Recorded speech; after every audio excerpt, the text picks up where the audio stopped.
Okay, you can begin when you're ready. Mike, tell me where you're from originally. I'm from Fort Worth. I'm from Fort Worth, Texas. I was born here in Fort Worth. However, I grew up in Central Texas, a small community named Pelham, Texas. What was it like growing up in the country? It was great. Growing up in the country was a fine experience for me. At the time, I didn't appreciate it as much as I do now.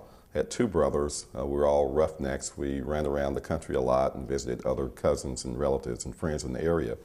But it's one of those idyllic experiences because we're able to ride horses and milk the cows and slop the pigs and feed the chickens and those type of things that help to round me out as a full human being, in my opinion. Tell me about your mom and dad. My father was a farmer. My mom was a school teacher. My father farmed 24 hours a day, seemingly. He also had a second job when he came in at night. He worked at the Gin in Malone, Texas, where he drove a truck. My mom taught school, elementary school, in a small community of Frost, Texas. That's eventually where I graduated from high school. Where did you go to high school? I went to high school in Frost, Texas, a small community south of here, south of Fort Worth, Dallas area. Small class. We had 9 individuals in our class. In my graduating senior class, 1 girl, 8 guys.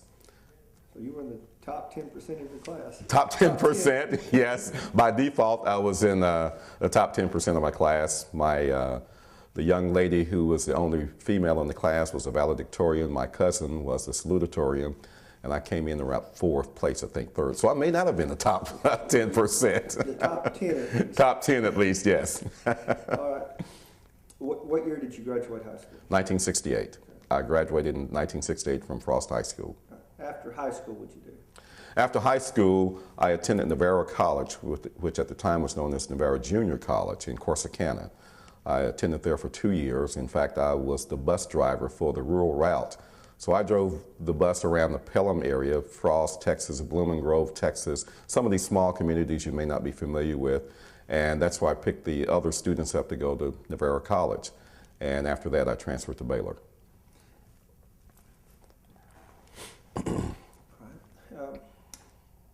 What did you study at Baylor? At Baylor University, where I transferred after Navarro, I studied political science. I did not start out in that field. I started out actually in biology, and I only did so because my older brother was a biology major. But after attending some political science courses, one of the professors encouraged me to go into that direction, which I did, thankfully, and I really enjoyed it. After Baylor, what did you do?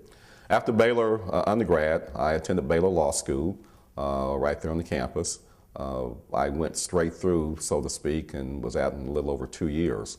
So that's stayed in Waco, basically. What year did you graduate law school? Law school, 1974. Actually, November of 1974 is when I graduated from Baylor Law School. I had taken the bar in October of 74, graduated in November, received my bar results in December of 74. After law school, what did you do? After law school, I started my career as an assistant criminal district attorney in Galveston County, Texas. And the reason I went to Galveston from Waco, from Pelham, from this north central Texas area was because my then wife was a medical student at the University of Texas Medical Branch in Galveston. So I was there helping her to get through that rigorous time of medical school. How long did you prosecute in state court, and what did you do afterwards? In state court, I was a prosecutor for 5 years. I started out as a juvenile prosecutor, went to a misdemeanor prosecutor, then eventually a felony prosecutor, where I became chief of the 122nd District Court in Galveston County. After that, my wife by now had graduated from medical school and had taken a position with the General Motors Assembly Plant here in Arlington, Texas.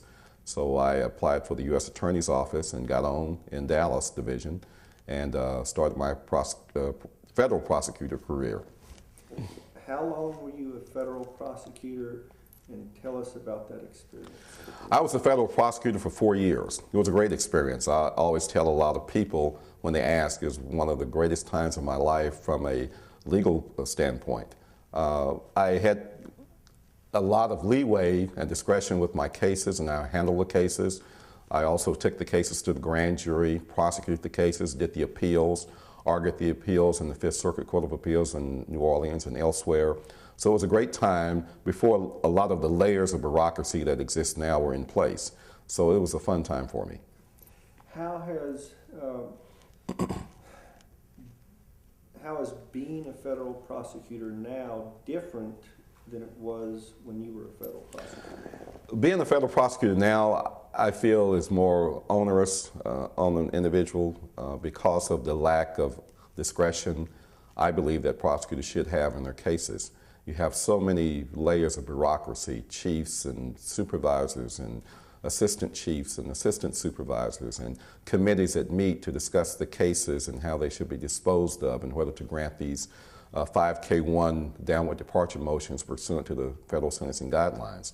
The guidelines, in my opinion, were the downfall of a lot of fun for prosecutors because what it did was it reduced the sentencing hearings to more of a rote method and going through as an accountant perhaps would and tally the numbers together, as opposed to presenting the victims as a prosecutor viewpoint to the court and trying to persuade the court to render a particular sentence from the defense standpoint, where you also have to present the defendant's family and his particular circumstance in trying to persuade the court to give a lighter sentence. Those times, I think, were great from the standpoint of using your skills, your lawyerly skills, and being persuasive. Now, to me, that's gone a bit. What did you do when you left the U.S. Attorney's Office? When I left the U.S. Attorney's Office from Dallas, I came to Fort Worth and started a private law firm. The name of it is Johnson, Vaughn, and Heiskell. I teamed up with Bill Johnson, who was a former civil chief of the U.S. Attorney's Office, and a guy named Anthony Vaughn, who was also in the civil division. So we started a general practice here in Fort Worth. I've always loved Fort Worth. I would come to Fort Worth from Dallas to prosecute cases when I was a federal prosecutor. I love the atmosphere here, the people, the congeniality as far as everyone getting together and getting along, and the professionalism. And I wanted to start over here. Right. Mike, why are you a criminal defense lawyer? I'm a criminal defense lawyer because I think I've always had a passion for making sure that justice is sought and is accomplished in individual cases. I'm a child of the 60s. I graduated from high school in the 60s. I was a political science major and always interested in politics and history and some sociological aspects of life and life in America. And it's one of those jobs that come along for the very few who have that commitment to excel in the courtroom to help people. A lot of people are out to make money. There's obviously some validity to that when you have a family, but it's something that in your heart and your spirit and your soul you want to do to simply help people and to make sure that the government is not trampling over the rights of many people. What's been the most rewarding case you've ever had? The most rewarding case, wow, I've ever had. That's a tough one. I've had a number of rewarding cases, but I guess the seminal case for me here in private practice in Fort Worth was a death penalty case. And it's kind of odd to say that, but myself and another former president of this association, Mark Daniel, represented Kenneth Reed Smith. A lot of publicity here in Fort Worth where he kidnapped, sexually assaulted this young girl who had come from school. Tied it up with a ligature, and it was a very heinous offense. There were a lot of publicity surrounding that case, a lot of pressure brought to bear on the district attorney's office, the court, to make sure this guy is convicted and to make sure the guy gets the death penalty, the ultimate penalty. However, we were able to persuade the jury otherwise as far as a life sentence as opposed to the death penalty. What was your defensive theory in that case from the time you first got the police report and saw what the facts were? The whole theory behind that case was to try to achieve a life sentence. We knew that the conviction was a foregone conclusion because of the overwhelming amount of evidence that existed against this fellow. So our whole purpose and focus was trying to find a jury receptive enough to receive the mitigating evidence to come back with a life sentence as opposed to death. And we eventually achieved that purpose. The young man is not on death row anymore. He's probably never going to see the light of day again. But at least for his family, there's some semblance of the fact that he's still alive. The death penalty at the time back when this case was being prosecuted, was still relatively new after the Furman decision in 1976. So we're talking about 10 or so years after that, in which the death machine was cranking up once again. And so we had a lot of odds against us, but we were able to prevail. And I love the congeniality, again, of working with everyone involved in that case. There were no hard feelings and no acrimony as a result of that whole process. In the Kenneth Reed Smith case, what was your approach in jury selection? Our approach was to find that one or two jurors who, if nothing else, could probably render a hung jury as far as a punishment. But we were able to find, once we got into jury selection and read the questionnaires, pretty strong individuals who we felt would be persuasive enough if we could keep them on the jury and keep the state from striking them during their peremptory strikes, to be able to persuade our way of thinking in this case. That yes, this was a very heinous crime, but this was a young man who made some bad choices, and the death penalty was not appropriate for this particular person in this instance. And we found a couple of people who fit that profile, and luckily stayed on the jury. In the Kenneth Reed Smith case, tell us about the one or two jurors that you think made your case. We had one juror in the Kenneth Reed Smith case in particular who was a human resource director for the railroad company here. A pretty forceful individual, very opinionated, and very political, you could tell. In fact, we were quite surprised that the prosecutor left him on the case. However, he did indicate on many occasions during the voir dire process that he could impose the death penalty in the right circumstance. He was a very well-dressed, good-looking gentleman who was persuasive and who was pretty powerful and look you in the eye and talk to you straight. And I think that impressed the prosecutors as well as us, that this is a straight shooter, and he could factor in the evidence without being overcome with emotion and render the right decision for us. Tell me about Reverend Hornbuckle. Bishop Terry Hornbuckle. That was a recent noteworthy case of mine, along with another defense attorney here in Fort Worth, Leon Haley. We defended this man who was a minister of the cloth, who had a large congregational church in Arlington. He was accused of sexually assaulting members of his congregation by putting substances in their drinks and knocking them out and having sex with them. He was also accused of possession of a controlled substance, methamphetamine, and that in fact was his downfall as to why and what led him to commit these various offenses. A lot of publicity surrounded the case. There are a lot of high-profile witnesses who had been subpoenaed that we talked to who knew him because he was a confidant of many of the Dallas Cowboys, and of course he knew many other ministers in the area because of that association. So it was a pretty difficult case because he was a difficult person to handle. There were many times in which he was jailed and released and violated his bond conditions primarily because of drug use and was put back in jail. So that created a pretty harsh atmosphere around here to prevent him, I wouldn't say prevent him, but hard for him to have a fair trial, though we did not pursue a change of venue because we knew that would even end up with a worse venue than Tarrant County. How did you deal with the media in the Hornbuckle case? That was a pretty difficult task to deal with the media in the Hornbuckle case. We were getting calls incessantly from not only local media, but from all over the country, literally. Tabloid magazines wanting, and news programs wanting to interview us, interview him, wanting exclusives, being inundated with phone calls, messages, people showing up at your office with cameras rolling, having anything to say.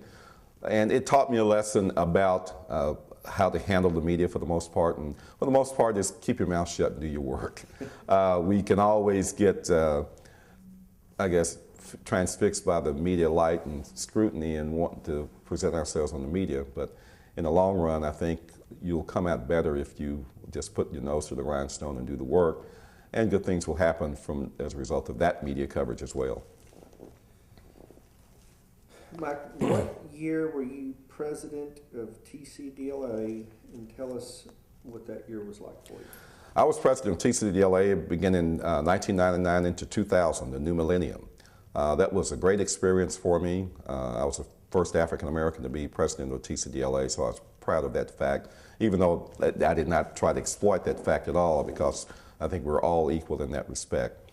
But it made me concentrate more and think more about what this profession means to me and to the rest of us who practice criminal defense law. It was a fine time for me from the standpoint I had just gone through a personal matter with having a divorce and remarried and young children again. Being around my friends, some of my best friends are members of TCDLA, helped to comfort me and get me through that time, plus being president of TCDLA. It was a grand experience for me. Mike, you're on your second family. Yes. What advice do you have to those of us that are lawyers trying to raise children? Spend as much time as you can with the children. I have my second family, 2 boys, 5 and 7 currently. I have an older daughter who's 28, an older son who'll be 24 this year. And I have to say that I'm a better parent the second time around, though I spend as much time with my older kids as I can, even though they're not here. They're away in different states. But being around my boys rejuvenates me and gets me going in the morning. But spend as much quality time as you can with your children, because they can grow so fast, and those times you need to cherish and look back upon throughout the days, because this is a tough job. And this job requires a lot of patience, requires a lot of time. And if you delve yourself into it too much, you can lose sight and perspective as to what really is important. And what's important to me is my family, my boys, and my wife. They've been a joy to me. You've got some pretty successful older children. Tell us about your older children and what they do. My older children, they are successful. I'm very proud of them. My daughter was a Stanford grad. She is now a executive VP with Bank of America in San Jose, California. I've just visited her for a week this summer. My oldest son, James, is starting graduate school as we speak in the second week at the Arizona State University in psychology. He also has a job there, just found out as well, so that helps out quite a bit, and going to school. But I'm very proud of both of them. He's also an accomplished musician, and he wants to eventually get into music therapy and psychology. But I'm very, very proud of them. All right, let me see where else we're going to go there. How am I doing? You're doing awesome. All right. Don't you like it? Am I coming? I mean, sounding okay? Sounds great. Okay. Okay, because I know you said before there were some that were hard to tell what the topic was. Yeah. Yeah, am I incorporating? Okay, I was. Everyone. Okay, good. Everyone. Yeah, Thank I you. just thought we'd take a little breather. Yeah. Um, Well, I was trying to think of some other things we talked about. We can talk more about being a lawyer, what we do. As far as the topics they have, we've got personal history, law school, marriage, kids. We've talked about those 2 cases. I want to talk to you about the Innocence Project, because I think that one's important.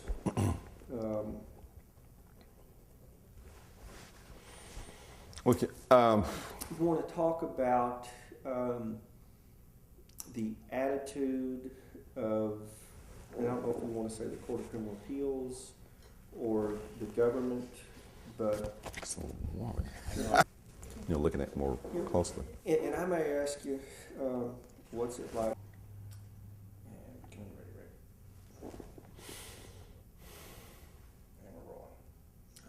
Mike, what made you join TCDLA? I joined TCDLA due to the efforts of Tim Evans, former president. I was a federal prosecutor, and Tim was a defense attorney in a case that I tried in Dallas. Tim and another Fort Worth attorney, Tom Hill. It was a mail fraud case, and we had a chance to work closely together at pre-trial and during the trial itself. And during the trial, I told him of my plans to leave the office and start a small firm in Fort Worth. He encouraged me to get with him because there were some things I needed to do, which included joining TCDLA. And I've not looked back since. It was one of the best pieces of advice I've received, and I want to thank Tim for that. What has TCDLA meant to you? It's been a great deal. It's been a personal and professional journey. Let's just try What did T? Oh, yeah, I didn't incorporate that. TCDLA. Oh, yeah. I'm sorry. First time. But okay, you ready? Yes. Mike, what has TCDLA meant to you? TCDLA has meant to me a great deal. It's been a professional and personal journey over the years that I've looked back on fondly. It's meant honing my own skills in how I handle my cases by observing other people, listening to other people, telling war stories and the like, and learning from that experience as to how to best represent my clients and to keep myself sane during the process. So it's been a great experience for me. What friendships have you made in TCDLA? Some of the best friends in the world for me are TCDLA members. In fact, one of the members, Robert Hinton, is the godfather of my two sons. He's been a close personal friend that I visit with quite a bit, and there are many others. Dan Hurley, Mark Daniel, Tim Evans I mentioned, other individuals who I see and talk to on a regular basis, and we interact on a personal level as well as a professional level. People I can call on any time of the day or night who can respond and react to me in a positive manner, in an uplifting manner. And I really appreciate those relationships. It's something that's been one of the best things that ever happened to me. Why should a young lawyer join TCDLA? To be a good and effective criminal defense attorney, I think it's incumbent, it's imperative that lawyers join TCDLA because of the many friendships you develop, because of the associations you're able to garner from those relationships, and because of the referrals that you could quite frankly get from those relationships.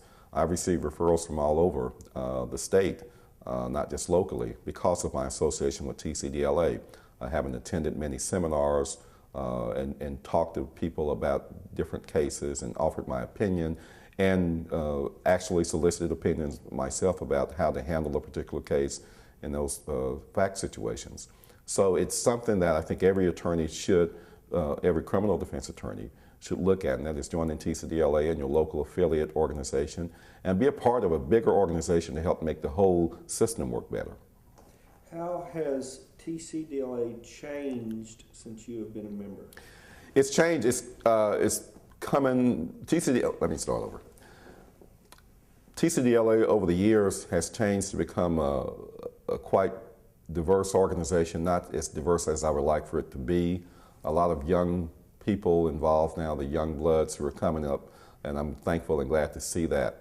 And I think it's changed from the standpoint of becoming and reaching out to the more rural counties as well to try to make sure that those attorneys in the hinterland, so to speak, are included in our meetings and our processes and our goals and objectives, and not having those people feel excluded and having this organization being seen as run by the big city lawyers. Hopefully that image is not there anymore, and we'll continue to work to make sure it's not there anymore, to include the rural attorneys and making sure we also reach out to more of the minority attorneys and women attorneys who find this practice very difficult for various and different reasons. I'm going to ask you a tough question. Okay. How can TCDLA reach out to minority and rural lawyers? I think what has to happen for TCDLA, start over. For TCDLA to reach out to minority lawyers and more rural lawyers, I think the organization needs to discover those local and specialty bars that cater to the minority bar members. For instance, in Tarrant County, there's a Tarrant County Black Bar Association. In Dallas County, there's a J.L. Turner Legal Association. To make sure that we have a presence within those organizations to talk up TCDLA and the resources that we have that can help those attorneys be more successful, not only in the practice that they have as far as representing clients in court, but the development of the practice. TCDLA and the State Bar, I think, would have some good programs to share with those attorneys as to how to develop your practice. And if they see that they're reaching out more on a personal level as opposed to just disseminating periodicals and magazines and materials, meeting one-on-one with the presidents and talking to them about what TCDLA can do for their organization and attending those meetings and making presentations. I think a more of a focused outreach program can lead to a more successful recruitment of minority attorneys as well as the more rural attorneys as well.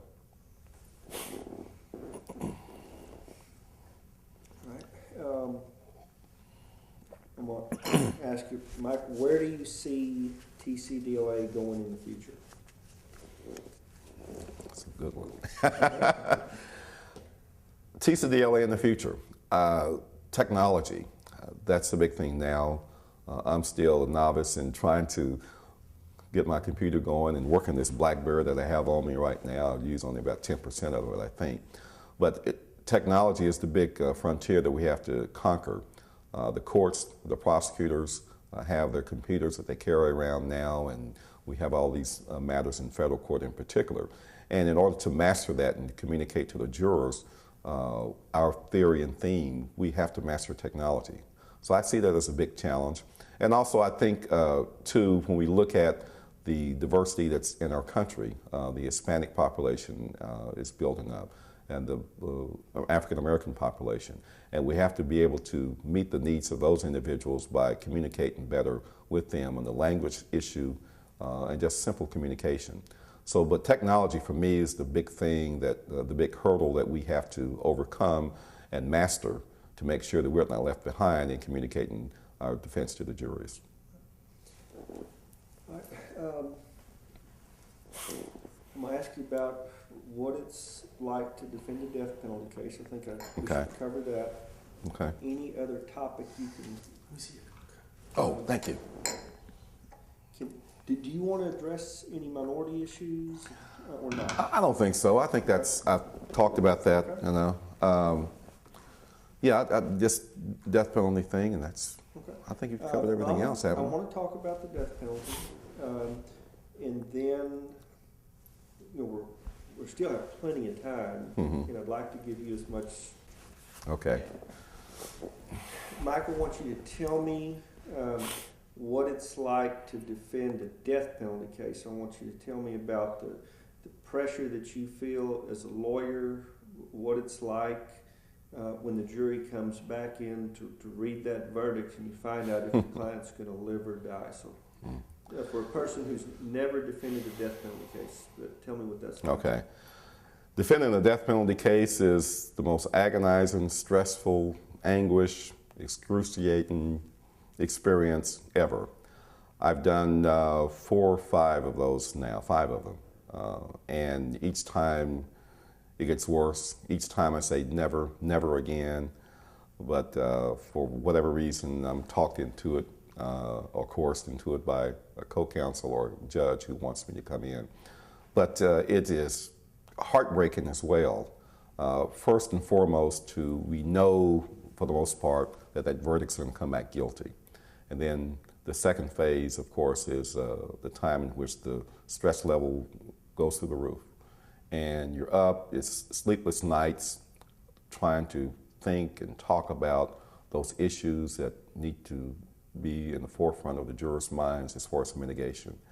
And you're always thinking that you're leaving something out, that one other witness could do this that we don't have, or one other expert perhaps should be needed, would be needed in a situation. And it is really anguish time. And to have the jury out deliberating as to life or death, your heart's pumping, you're looking at your watch constantly, you're wondering whether they're thinking, you hope that you could get some smither as to what type of verdict is going to be reached by looking at and reading the questions that may come out. And it is really agonizing. And then to stand there with your client and to hear that verdict read. And I experienced my last one in which death was imposed against a woman who had been convicted of starving her child to death and who was also a parolee and had a pretty bad record. And to watch her just wither away during that time from the punishment phase starting until we go into the holdover cell to talk about appeals and going from there. It is a heart-wrenching time and something that I've always stated I never want to do again, experience again.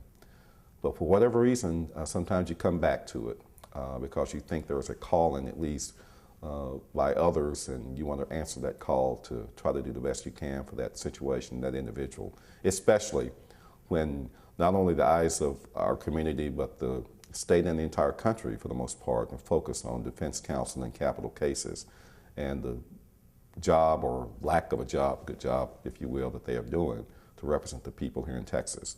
And there's a sense of obligation and responsibility to try to at least change that opinion in some respect and make sure that people are represented accurately and fairly and effectively in those type of cases. So it's a tough time, and it's taken its toll on me for the gray hair, the lack of hair, but it's something I look back on, and there's some sense of pride that comes from knowing that I've been in the bar in those type of cases, the ultimate case. Sometimes you win, sometimes you lose, and for the most part, except for that 2 times in which I've heard that death sentence announced, and the other 3 times it's been a life sentence, so that's been rewarding as well. Oh, that was great. I don't see how we're going to beat that. Okay. You might have FaceTime on.